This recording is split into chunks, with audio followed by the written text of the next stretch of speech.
Vitamin பி12 குறைபாடு அறிகுறிகள். உடலுக்கு தேவையான அத்தியாவசிய ஊட்டச்சத்து வைட்டமின் பி12 ஆகும். இதயம் மற்றும் மூளை ஆகியவற்றின் இயக்கத்திலும் இரத்த சிவப்பணுக்கள் உற்பத்தியிலும் வைட்டமின் பி12 பங்கு முக்கியமானது. வைட்டமின் பி12 குறைபாட்டால் உடலில் தோன்றும் சில அறிகுறிகள் பற்றி இந்த தொகுப்பில் பார்க்கலாம். பி12 குறைபாடு அறிகுறிகள். கை, காலு எல்லாம் ஊசி வச்சி குத்திர மாதிரி உணர்ச்சி இருக்கும். பெண்களிடம் பரவலாக காணப்படும் அதீத களைப்பு, மூட்டுவலி, தசைப்பிடிப்பு, மறதி. கண்பார்வை மங்கலா இருக்கும் மற்றும் பார்வையில் தெளிவு இருக்காது. வாய்ப்புண்ணு, நாக்கு முழுவதும் சிவந்து தடிக்கும் அதிக வலி இருக்கும். விவரங்களை நினைவில் கொள்வதில் சிக்கல் அல்லது விரைவாக குழப்பமடைதல். பன்னீர்.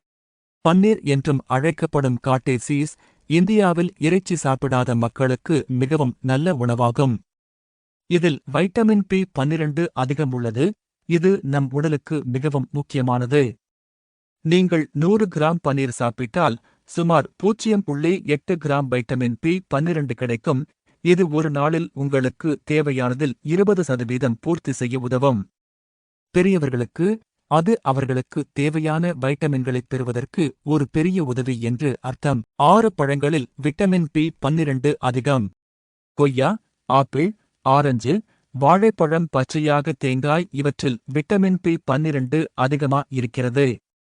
வைட்டமின் பி12 இரத்தத்தை உற்பத்தி செய்ய உதவுகிறது. இதனால் இரத்த சோகையை தடுக்க உதவுகிறது. இது மூளையின் செயல்பாட்டை மேம்படுத்துகிறது. இதை சாப்பிடுவது செரிமான செயல்பாட்டில் ஆற்றலை உருவாக்க உதவுகிறது. மொத்தத்தில் வைட்டமின் பி12 ஆனது உடலின் கட்டமைப்பை வலுப்படுத்த உதவுகிறது. ஆட்டு ஈரல். ஆட்டு ஈரல் பல வழிகளில் பயன்படுத்தக்கூடிய ஒரு சிறப்பு உணவு. இது ஒரு சுவையான சுவை கொண்டது மற்றும் நம் உடலை ஆரோக்கியமாக வைத்திருக்க உதவுகிறது. இது vitamin A, vitamin B two, vitamin பி12 மற்றும் பாஸ்பரஸ், தாமிரம், செலினியம் மற்றும் இரும்பு போன்ற தாதுக்கள் போன்ற முக்கியமான பொருட்களால் நிரம்பியுள்ளது. ஆட்டு கல்லீரலை உண்பதால் சோர்வு குறைவதுடன் அதிக ஆற்றலையும் கொடுக்கலாம். ஒருவருக்கு போதுமான வைட்டமின் பி12 இல்லாவிட்டால் மருத்துவர் அவர்களுக்கு உதவ ஒரு ஊசி போடலாம். நண்டுகள். நண்டு வைட்டமின் பி12 அதிகம் உள்ள ஒரு சுவையான உணவாகும். இது உங்களுக்கு நல்லது. இது கொழுப்பு குறைவாக உள்ளது, அதாவது இதில் அதிக கிரீஸ் இல்லை, மேலும் இதில் நிறைய புரதம் உள்ளது. இது வலுவாக வளர உதவுகிறது. நண்டில் ஒமேகா-3 கொழுப்பு அமிலங்கள் உள்ளன. அவை உங்கள் இதயத்தை ஆரோக்கியமாக வைத்திருக்கவும் கொலஸ்ட்ராலுக்கு உதவும். எனவே நண்டு சாப்பிடுவது உங்கள் உடலுக்கு மிகவும் நல்லது. மீன். உணவை பொறுத்தவரை மீன் ஆரோக்கியமான விருப்பங்களில் ஒன்றாகும். இதில் வைட்டமின் பி12 மற்றும் பி உட்பட நிறைய ஊட்டச்சத்துக்கள் உள்ளன. வைட்டமின் பி12 இன் வளமான ஆதாரங்கள் டுனா, மத்தி மற்றும் மத்தி போன்ற பல மீன் வகைகளுக்கு இருப்பதாக அறியப்படுகிறது. இதில் வைட்டமின் பி12 அதிகம் இருப்பது மட்டுமின்றி ஒமேகா-3 ஃபேட்டி ஆசிட்களும் அதிகம் உள்ளன. குறிப்பாக தோலுக்கு அடியில் உள்ள கருமையான தசைகளில் டுனா மீனில் வைட்டமின் பி12 அதிகமாக உள்ளது. வைட்டமின் பி12 நமக்கு கிடைக்கும் ஆரோக்கிய நன்மைகள். எலும்பு ஆரோக்கியத்தை ஆதரிக்கலாம் மற்றும் ஆஸ்டியோபோரோசிஸை தடுக்கலாம். உங்கள் மாஸ்குலர் சிதைவின் அபாயத்தை குறைக்கலாம். மனநிலை மற்றும் மனச்சோர்வின் அறிகுறிகளை மேம்படுத்தலாம்.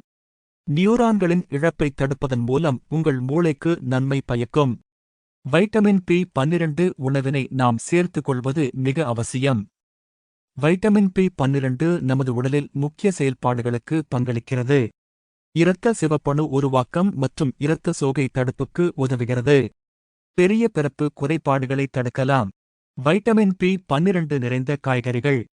நீங்கள் பெரும்பாலும் தாவரங்கள் மற்றும் காய்கறிகளை சாப்பிட்டால் கீரை, பீட், பட்டர்நட் ஸ்குவாஷ், காளான்கள் மற்றும் உருளைக்கிழங்கு போன்றவற்றில் பி12 என்ற சிறப்பு வைட்டமின் உள்ளது.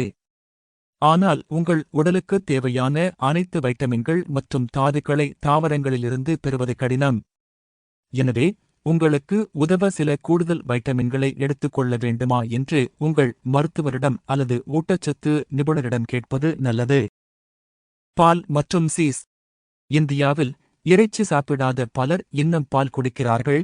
இது அவர்களுக்கு மிகவும் நல்லது, ஏனெனில் அதில் பி12 என்ற சிறப்பு வைட்டமின் உள்ளது. நீங்கள் ஒரு கிளாஸ் பசும்பால், ஒரு சிறிய பாட்டில் அளவு குடித்தால் இந்த வைட்டமின் உங்களுக்கு ஒரு நாளைக்கு தேவையானதில் பாதியை வழங்குகிறது. பாலாடைக்கட்டிக்கு வரும்போது சுவிஸ் சீஸ் சிறந்த தேர்வாகும், ஏனெனில் அதில் நிறைய வைட்டமின் பி12 உள்ளது. இது ஒரு சிறிய சாக்லேட் பார் எடையுள்ள ஒரு துண்டில் ஒரு சிறிய துளியை விட சற்று அதிகம். பால் அல்லது பாலாடைக்கட்டி உங்களுக்கு உடல்நிலை சரியில்லாமல் இருந்தால் அதற்கு பதிலாக மோர் பயன்படுத்தலாம், அது சரியாகிவிடும். முட்டை. முட்டையில் பி12 நிறைவாக உள்ளது. ஒரு வேக வைத்த முட்டையில் 0.6 மைக்ரோகிராம் பி12 உள்ளது. இருப்பினும் உங்களுக்கு பி12 இல் கடுமையான குறைபாடு இருந்தால், நீங்கள் முட்டை பிரியராக இருந்தால் வைட்டமின் பி12 பெற இதுவே சிறந்த வழி. மேலும் இதில் வைட்டமின் பி2, புரதம் மற்றும் கால்சியம் அதிகம் உள்ளது. முட்டையின் வெள்ளைக் கருவை விட முட்டையின் மஞ்சள் கருவில் அதிக அளவு வைட்டமின் பி12 இருப்பதாக ஆய்வு தெரிவிக்கிறது. குறிப்பு: தினமும் 1 முட்டையாவது எடுத்துக்கொள்ள வேண்டும். சேனல்-ஐ சப்ஸ்கிரைப் செய்து வீடியோவிற்கு லைக் செய்யவும்.